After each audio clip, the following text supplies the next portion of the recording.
Bonjour à tous. Dépendance aux technologies américaines, peut-on en sortir? On continue dans notre série avec un troisième épisode. Aujourd'hui, on va s'intéresser au domaine du spatial avec deux invités exceptionnels. Vous verrez, c'est à la une de Smart Tech. Et on aura également un point de vue sur le sujet de la privacy avec cette question de la confiance au cœur de la cybersécurité. Mais d'abord, on va s'intéresser à un nouveau mouvement pour justement sensibiliser à l'éducation au cyber. C'est tout de suite 3 questions à dans Smart Tech. Bonjour à tous. Je suis en compagnie de Diane Rambaldini. Bonjour. Bonjour. Vous êtes la présidente de Crossing Skills et vous lancez cette année Lumérique. C'est un mouvement citoyen qui est porté par votre association ISA France Security Tuesday. Vous dites que vous voulez faire bouger les lignes de l'éducation cyber des enfants et des parents. C'est-à-dire, en fait, quel est le problème actuellement?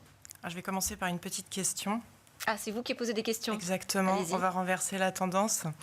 Est-ce que déjà, il vous est arrivé de vouloir regarder une info sur votre téléphone portable pour 2 secondes et 20 minutes plus tard d'y être toujours et de ne même plus vous rappeler forcément ce que vous vouliez faire au début? Si on pose la question à tout le monde, je pense qu'il y a une forte probabilité que tout le monde dise oui, ça m'est arrivé. Exactement. Ben voilà, en gros, c'est ça, Lumérique, et c'est ça qu'on fait depuis très longtemps au sein de l'ISA France. C'est-à-dire alors? Qui est une association, effectivement, qui œuvre à la sensibilisation des enfants donc sur un volet de protection en ligne, de sécurité numérique. En gros, on leur donne des clés de compréhension et de réflexion sur le monde numérique, sur ce qu'ils utilisent en tant beaucoup que consommateurs. Et je dois dire que... Vous voulez dire que la cybersécurité, en fait, c'est pas juste la protection des systèmes d'information, c'est aussi apprendre à se servir du numérique, à éviter les pièges, c'est ça? Exactement. Alors, c'est un vrai débat. Hein. C'est vrai que la cybersécurité telle qu'on l'imagine, c'est beaucoup effectivement la tech, l'innovation, les solutions de cybersécurité. Mais aujourd'hui, nous, on prône effectivement ce volet de protection et de protection du citoyen. Hein, c'est bien pour ça aussi que sont nés, par exemple, cybermalveillance.gouv.fr. C'est aussi pour s'occuper de la cybersécurité des citoyens. Et nous, très tôt, ça fait maintenant 10 ans qu'on s'occupe des jeunes.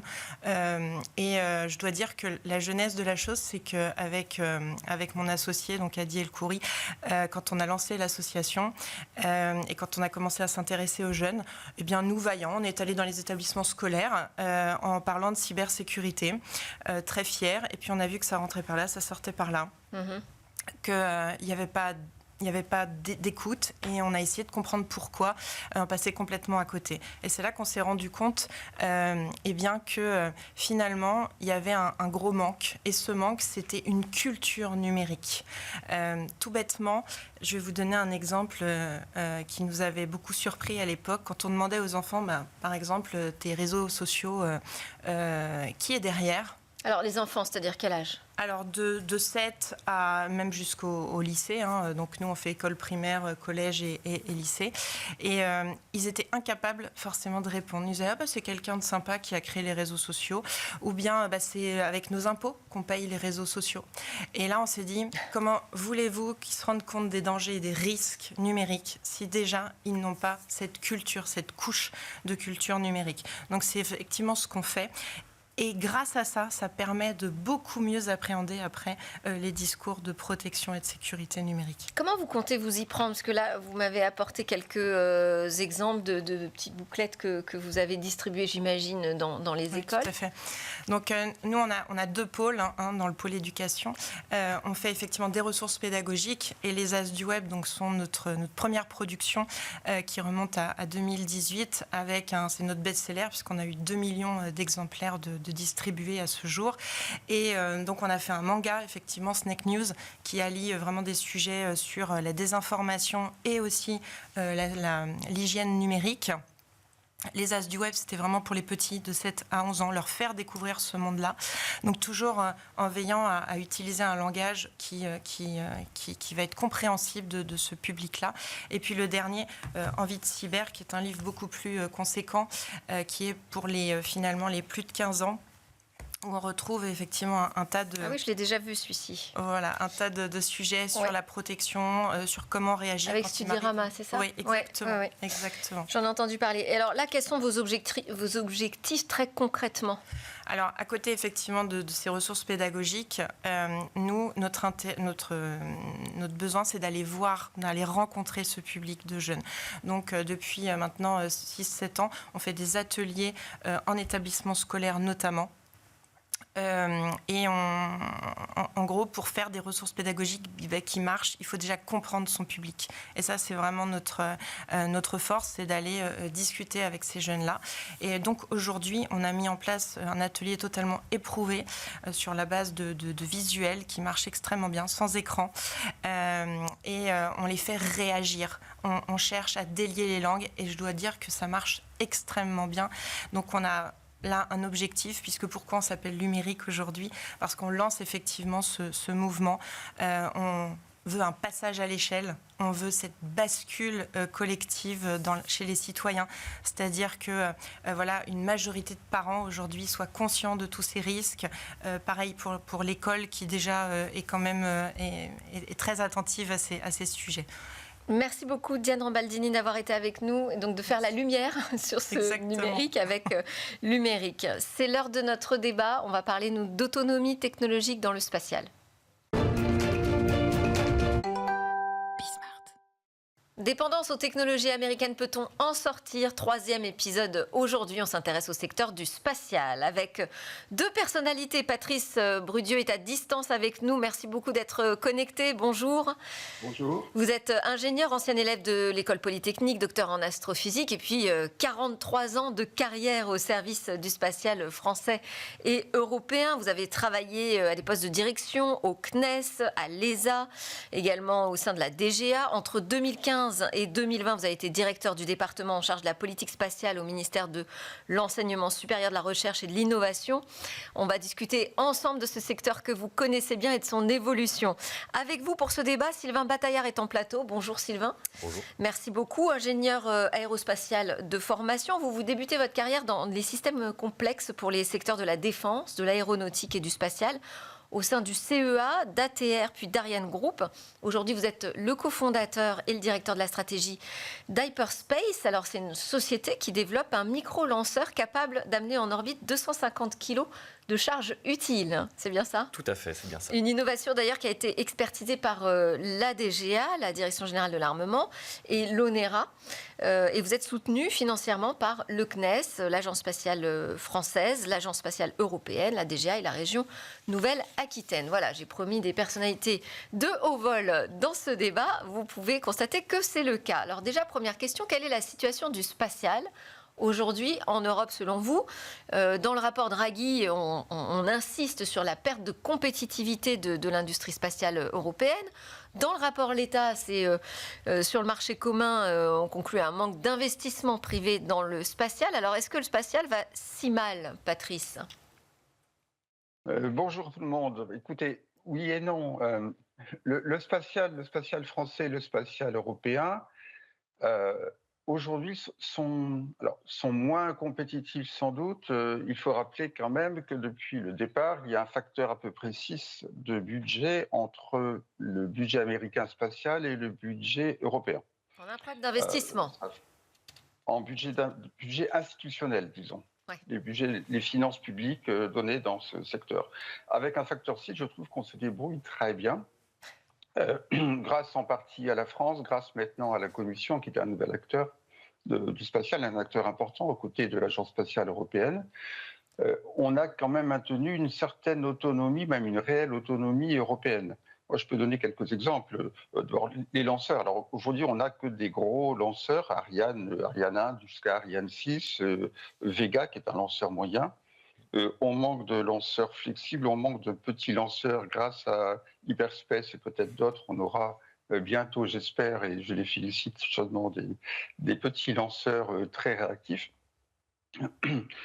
Aujourd'hui, on est quand même dans les satellites également. On a eu et on a encore aujourd'hui 2 des 4 leaders mondiaux en satellites avec Airbus et Thales Alenia Space, qui ont quand même des difficultés de compétitivité face aux Chinois, face aux Américains qui sont très subventionnés.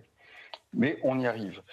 Aujourd'hui, on est un petit peu, je dirais, omnubilé par les capacités assez extraordinaires, il faut reconnaître, de SpaceX avec ses lanceurs réutilisables, un lanceur qui vont, qui reviennent, bon, c'est spectaculaire. Avec la constellation Starlink, avec ses 8000 satellites et bientôt 32 000, ce qui est une folie, je pense, en termes de débris spatiaux. En Europe, on a quand même ce qu'il faut. En constellation, on a OneWeb, aujourd'hui avec 650 satellites qui fait à peu près la même fonction que Starlink, en moins réactif pour Internet, mais qui fait l'essentiel. On a, je répète, les lanceurs. Et cette autonomie est essentielle et il faut la maintenir. Je peux donner juste 3 exemples, puis après je vous rends la parole. C'était en 74, ça commence à dater un petit peu, moi j'étais encore à l'école, mais en 74, la France et l'Allemagne ont voulu lancer Symphonie, c'est ça, le premier satellite de télécom européen. C'était un petit machin de 300 kilos, satellite géostationnaire. On a développé ça avec les Allemands, et le lanceur Europa ne marchait pas, et on n'est pas Ariane encore, donc on a demandé aux Américains de le lancer avec un Thor Delta. Et ils ont dit, mais écoutez, pas de problème, on vous le lance, mais alors, vous signez en bas le petit astérisque, interdiction de l'utiliser à des fins commerciales, seulement pour faire de la science. Bon, comme d'habitude, ça a été je dirais, la goutte d'eau qui a permis de lancer Ariane, mais les Américains nous ont aidés une fois de plus, c'est un coup de pied au derrière, si je puis dire. On s'est rendu compte qu'il ne fallait pas être dépendant, et c'est ça qui a permis à la France de pousser les Européens à développer le lanceur Ariane pour être vraiment autonome. Un autre exemple, c'est la guerre en Irak. En 2003, lancée par George W. Bush, vous vous rappelez peut-être de cette altercation entre Dominique de Villepin et puis les Américains à l'ONU. Oui, de Villepin, oui. Voilà, et la France n'a pas voulu y aller, et on s'est appuyé sur ça, et on l'a dit aux Américains, sur nos propres images satellites. Les Américains prétendaient, avec leurs images satellites, que Saddam Hussein avait des armes de destruction massive. Les Anglais, qui n'avaient pas les moyens de vérifier, se doutaient qu'il y avait anguille sous roche, mais ont été obligés d'y aller. Ça leur a coûté quand même 200 morts, quelques dizaines de milliards de livres, et la chute du gouvernement. Nous, on avait nos images grâce à Spot. On a montré que les images américaines étaient truquées. Là aussi, l'autonomie, l'indépendance d'analyse pour la défense était essentielle. Et puis un dernier exemple que j'ai vécu personnellement quand j'étais dans mes fonctions, c'était Galileo. Galileo qui était le concurrent ou un supplément au GPS, qui est l'équivalent du GPS américain. Galileo, c'est européen. Les gens ne savent pas que quand ils prennent leur téléphone portable, ils ont tous dessus Galileo et GPS, et que la précision de Galileo est meilleure, et surtout que c'est indépendant. Imaginez aujourd'hui que nous soyons totalement dépendants du GPS américain, qui est piloté par la défense américaine et donc piloté quelque part par M. Trump, qui peut décider du jour au lendemain d'arrêter le GPS au-dessus de l'Europe. Et là, l'économie s'effondre totalement. Oui, donc tout dépend du GPS. Cette autonomie, Patrice, vous nous dites, elle est absolument stratégique. On en a pris conscience, fort heureusement, il y a longtemps. En tout cas, la France a mené ce combat-là depuis de nombreuses années. Vous nous dites aussi que finalement, on a les technologies, qu'on a peu de dépendance, mais enfin, vous pointez quand même du doigt nos capacités d'investissement qui ne sont pas du tout les mêmes que celles des Américains. Et puis, il y a cette capacité d'investissement public, mais il y a aussi ce New Space, donc, que vous représentez aujourd'hui sur le plateau de Smartech, Sylvain. Est-ce qu'aujourd'hui, à travers ces initiatives privées, cette ouverture du spatial, finalement, au monde des startups, est-ce que ça permet de rattraper ce déficit d'investissement ? Oui, je pense que ça permet en tout cas d'aller dans le bon sens, puisque l'initiative France 2030, qui permet justement de financer les startups du spatial, le New Space en général, via le CNES avec l'aide de la DGA et puis plein d'autres institutions, ça permet en fait de favoriser l'émergence de nouvelles technologies, puisque une start-up, elle est là pour développer une nouvelle technologie, une brique technologique vraiment innovante, une innovation de rupture, ce qui permet de tester des nouvelles choses. Et puisque les start-up sont là, en fait, sont une structure... C'est-à-dire, en fait, c'est la prise de risque, c'est exactement ça. Elles sont là pour prendre des risques et pour aller vraiment à 100% dans une innovation technologique. Ça marche ou ça marche pas, en tout cas, on y allait. Et toutes les start-up font ça sur un très large spectre, en fait, d'innovation. Et donc, ça permet de favoriser l'émergence de technologies diverses et ensuite de choisir celles qui ont fonctionné pour les intégrer à l'industrie spatiale, entre guillemets, classique. Et pourquoi est-ce qu'on doit passer par les startups pour ça, pour cette prise de risque? C'est culturel? Oui, je pense que c'est culturel. Pour un grand groupe, une entreprise établie, c'est difficile de tout miser sur une technologie. Parce qu'il y a des contrats, ça représente des milliers d'emplois, donc on ne peut pas se permettre de prendre autant de risques. Et ce qui est normal, j'ai envie de dire, même fort heureusement. Tandis qu'une start-up, elle est là même. Une start-up qui ne prend pas de risques technologiques, elle n'a aucune raison d'exister, selon moi. Donc, en fait, l'aversion au risque n'est pas la même. Mais ça quand même sous-entend qu'il faut être capable de soutenir ce risque. Parce que on ne peut pas monter des entreprises, s'effondrer et reprendre son chemin vaillant. Non, il faut aussi pouvoir être soutenu financièrement. Il faut que justement les institutionnels comprennent que ce risque est nécessaire. Est-ce que c'est le cas aujourd'hui? Est-ce que vous êtes suffisamment soutenu? Je pense que le soutien qu'on a via l'État, via le gouvernement, sincèrement, je vais pas me plaindre. J'estime qu'il est quand même assez fort, assez conséquent, assez suivi aussi. Après, il y a les finances publiques. Effectivement tous ceux qui vous soutiennent. Oui, voilà. Après, il y a l'état des finances publiques qu'on les connaît. Donc, ce qu'il faut aussi, c'est s'appuyer sur les investissements privés, que ce soit les fonds d'investissement ou les plus grandes entreprises. Et là, il y a aussi, je pense, une éducation de certains investisseurs privés à faire pour qui le spatial, c'est un petit peu inconnu, ça fait peur, alors qu'il faut aussi pouvoir s'appuyer sur deux jambes, les institutions et le financement privé. Et en termes de technologie, donc Patrice nous disait, on a les bonnes technologies. Est-ce qu'on a les innovations de demain?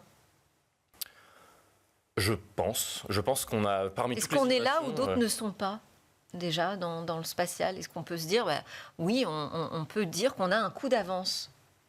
Un coup d'avance sur les technologies, je pense, puisqu'on se permet un petit peu, tout type d'innovation dans tous les domaines. Après, la question, c'est est-ce que chacune de ces innovations aura le financement qu'il faut pour la faire suivre, la faire éclore, émerger pleinement et pouvoir transformer ça en industrie, et en réindustrialisation, en vraiment quelque chose d'utilisable. Pour ça, il faut, Patrice, avoir aussi des grands programmes, des programmes souverains au niveau de l'Europe. On en est où de la politique du spatial et de ces programmes? Je vais vous répondre. Juste avant, je voudrais insister sur ce que disait Sylvain, qui est très important et que je partage totalement, c'est la culture du risque. C'est vrai que en France, on a des individus, des gens, des petites boîtes qui font le New Space, qui arrivent, qui y vont, donc l'esprit y est. Mais les grandes institutions, les politiques ont quand même une certaine appréhension au risque. On le voit dans les lanceurs. Elon Musk, qui est un type avec qui je ne partirai pas en vacances très volontiers, mais à part ça, Elon Musk est un visionnaire. Quand il a créé SpaceX, il a commencé à lancer, il a été très aidé par la NASA quand même, il a lancé ses Falcon 9 en disant, écoutez, si ça explose dans plus de 30 secondes, on aura sauvé le pas de tir, c'est génial, on aura beaucoup appris. Ça démarre, ça explose au bout de 2 minutes, il est très content, tout le monde applaudit, et il relance 15 jours après. Chez nous, quand on lance Ariane 5, par exemple, 500 explosent parce que ça arrive, les premiers lancements. On a mis 2 ans à relancer. Ouais. Et on a dépensé des milliards et tout le monde avait peur, serrait les fesses, il y a eu des infarctus, etc. parce qu'on n'a pas cette culture du risque. On dit que c'est l'échec. L'échec, c'est une catastrophe chez nous. Aux USA, la culture américaine, et ça commence dès l'école. La culture américaine, c'est il y a un échec, on a appris. En France, en Europe, il y a un échec, c'est une catastrophe, il faut punir des gens. Le spatial, je dirais, c'est le secteur peut-être dans lequel il faut avoir le plus le goût du risque quand même, pour oser s'aventurer dans l'espace, Patrice. Ça commence à l'école. Et là, on pourrait en faire tout un sujet, vous pourriez en faire une émission. Ouais. L'éducation à l'école, dès la maternelle, dès le primaire, si vous échouez, vous êtes mauvais. Au lieu de dire, aux USA, à l'école, on leur apprend, ma fille a fait des études aux USA, vous n'êtes jamais en échec, vous avez toujours appris quelque chose. Je me souviens de Claudie Aigneret qui incitait justement la jeunesse à retrouver ce goût du risque pour s'engager dans le spatial. Mais alors je voudrais qu'on revienne, parce qu'on n'a plus que 3 minutes déjà sur le débat, qu'on revienne quand même sur la politique spatiale européenne et ses grands programmes. On en est où ? Alors, les grands programmes, ils sont portés par 2 institutions, l'Agence spatiale européenne pour tout ce qui est scientifique et pour les lanceurs, et puis maintenant la Commission européenne depuis quelques années. Et la Commission a lancé des grands programmes. Elle a lancé Galileo, elle a lancé Copernicus, qui sont ces sentinelles de la Terre extraordinaires que le monde entier utilise gratuitement. Et puis maintenant, Iris Square, donc Iris au carré, qui est un ensemble de constellations s'appuyant sur OneWeb et autres, pour avoir une autonomie en télécommunications et Internet au niveau européen. Ouais. Et grâce à la Commission, qui met quand même des milliards et des milliards là-dedans, on tient ces grands programmes qui vont ensuite irriguer les entreprises, les institutions et la technologie. Et par ailleurs, la Commission a aussi, ainsi que la France avec France 2030, des fonds pour les entreprises, pour le New Space, pour aider à démarrer ces projets ambitieux. Alors rapidement, je voudrais une réaction de votre côté. Sylvain, qu'est-ce que vous pensez aujourd'hui de la politique spatiale européenne ? Je pense que, en tout cas, moi, ce qui me rassure, c'est de voir qu'elle est en pleine refonte. Tout le monde en Europe a compris qu'il fallait changer quelque chose, qu'il y avait un fort décrochage vis-à-vis des États-Unis et qu'on était trop dépendant d'un petit peu de leur technologie. Quand on voit maintenant tout le monde utilise, dans le monde entier, tout le monde utilise Starlink. Maintenant, il faudrait aussi avoir ça en Europe. Donc avec Iris Square, justement, c'est quelque chose qui se développe. Mais en tout cas, moi, je suis assez optimiste sur le fait que tout le monde se réveille et se dit, en fait, il faudrait qu'on soit autonome, il faut qu'on soit ensemble et qu'on fasse quelque chose de nouveau. Et voilà, il y a la politique spatiale française qui est en train il y a une refonte complète donc qui va être publiée en juin, je crois, qui prend aussi en compte l'aspect défense, puisque le spatial et la défense, c'est 2 domaines qui sont très très proches et on a autant besoin d'autonomie dans le spatial civil, mais aussi dans tout ce qui est défense. Et donc pour moi, c'est primordial. Très bien, merci beaucoup à tous les deux. Patrice Brudieu, expert du spatial français et européen, merci encore d'avoir été avec nous sur ce débat. Et Sylvain Bataillard, cofondateur, directeur de la stratégie d'Hyperspace. Voilà, on a compris qu'on avait des armes, on a une politique, donc on va être optimiste sur ce sujet du secteur spatial et de son autonomie technologique. Merci encore. Juste après, on parle de cybersécurité et de la confiance au cœur de ce sujet.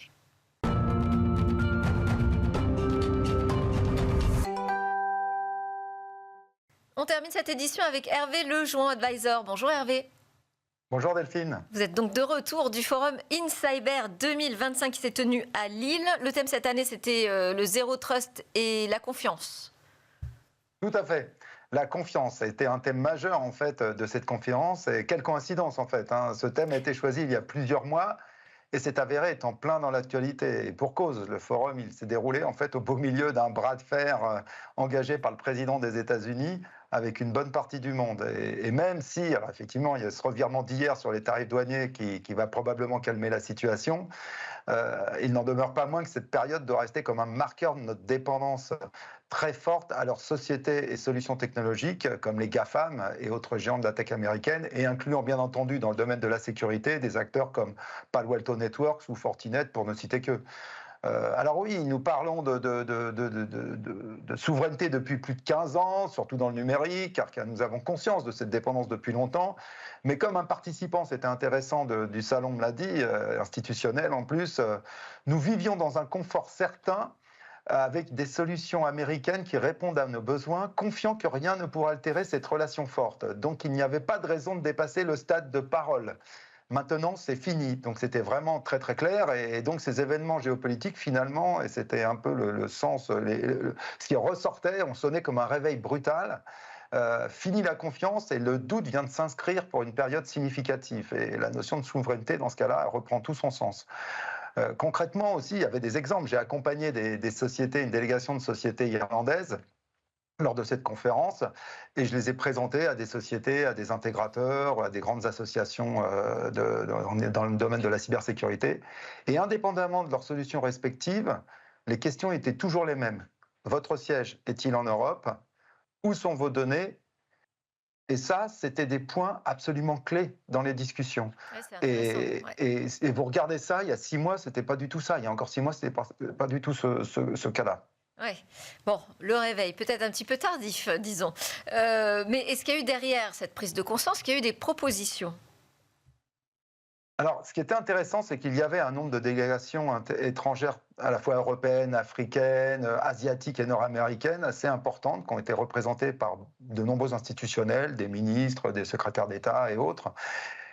Et donc, finalement, tous, dans ce monde interconnecté et global, la cybersécurité, c'est un aspect critique qui est maintenant pris au niveau politique par certains pays au plus haut niveau. Donc il y avait des représentants à très haut niveau qui étaient des ministres de la cybersécurité, comme en Malaisie ou au Québec. Et donc en fait, ça a été vraiment mentionné comme on doit obtenir une relation publique-privée très forte, renforcée, et sensibiliser les populations, soulignées par de nombreuses délégations aussi, comme l'Estonie, le Québec ou la Malaisie. Donc, et lors des interventions, d'ailleurs c'était intéressant, des représentants européens, il y a plusieurs fois été mentionné qu'au regard de la nouvelle situation géopolitique, ils le mentionnaient, la collaboration pan-européenne devenait critique et devait se renforcer. C'est-à-dire qu'il fallait par exemple aider les start-up européennes à collaborer ensemble pour les faire grandir et peut-être même les faire s'intégrer ensemble et non plus les céder rapidement. C'était mentionné comme ça, et non plus les céder rapidement, souvent aux Américains. Donc, et aussi, la question de la localisation des données s'est posée, tout en mentionnant que les sociétés gérant ces données, et c'était intéressant parce qu'on peut être local mais être une société chinoise, américaine, non, devaient être également majoritairement détenues par des sociétés européennes. Donc là, on revient sur... donc il y a des sujets qui sont... Et les institutions étaient là aussi, des grandes institutions européennes de la cybersécurité, en disant qu'il fallait justement revenir à ça. Donc maintenant, finalement, il faut agir.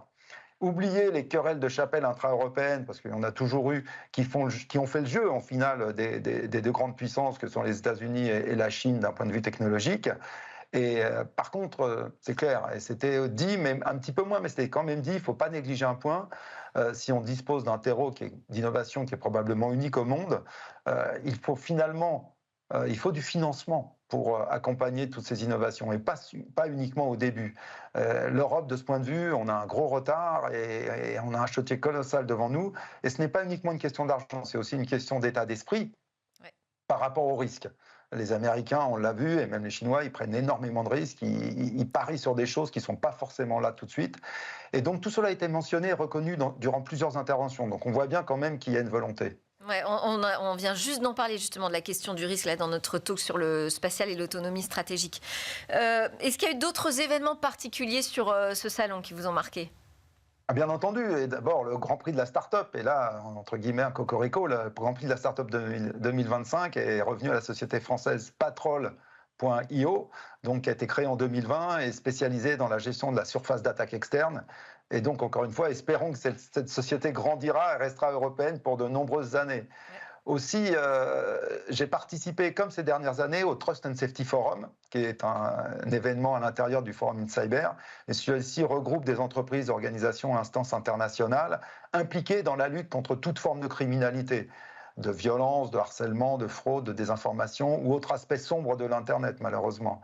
Et avec l'avènement de l'IA, c'était un des sujets justement qui est apparu, de l'IA génératrice, nous sommes entrés là dans une nouvelle phase de cette lutte. Et dans ce domaine, la collaboration internationale entre les instances politiques, judiciaires, privées et organisations est encore une fois absolument critique. Et tout cela, parce qu'on l'a bien vu récemment, sans mettre à mal les grands principes de protection de la vie privée des citoyens, typiquement le chiffrement des informations. Et puis il y a eu d'autres événements à côté, au sein du salon, il y a toujours d'autres événements autour de l'identité, la cybersécurité pour l'industrie, le Web3, l'OSINT, open source sur la partie sécurité, la conférence sur la réponse des incidents et investigations numériques en cas d'attaque, quand on se fait attaquer, et puis bien sûr, en toile de fond, toujours, cette nouvelle directive NIS 2, très présente dans de nombreuses conférences et discussions compte tenu de ses implications dans tous les domaines. Et oui, à l'actualité de l'Assemblée nationale en ce moment même. Merci beaucoup Hervé Lejean d'avoir été avec nous. Merci de vos éclairages sur ce forum InCyber. C'était Smart Tech. Merci à tous de nous suivre avec fidélité sur la chaîne Be Smart for Change. À très bientôt pour une nouvelle discussion sur la tech.